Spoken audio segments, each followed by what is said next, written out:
So dito meron tayong pa-repair mga bossing. So pansinin nyo mga boss, maliit lang siya. Super liit lang yan mga bossing. Tapos pansinin nyo rin, maliit yung core nya.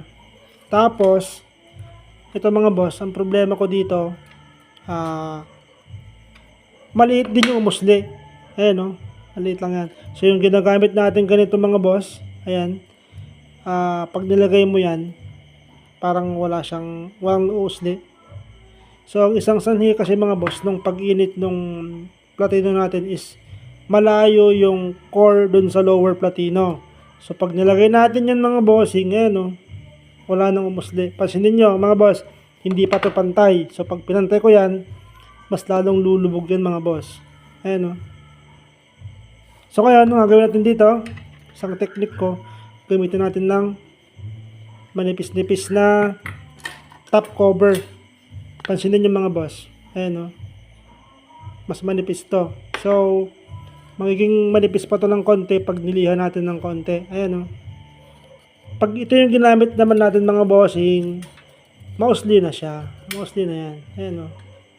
Mausli na talaga yan. Pag pinantay pa natin yan mga boss, ayan o. Sakto lang. So, ganito lang yung isang tip ko dito mga boss. Pag may mga nagpa-repair sa inyo, tapos maliit yung umusli dyan, gamitan nyo ng manipis na top cover. Tapos mga boss, hindi ko na siguro ito ibibideo.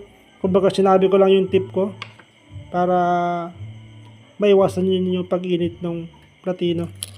Ito siguro mga boss,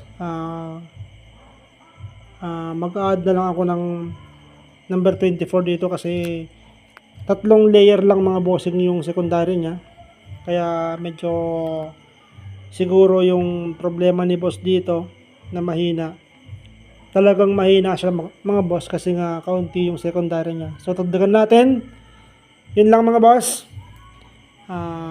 Ayun lang.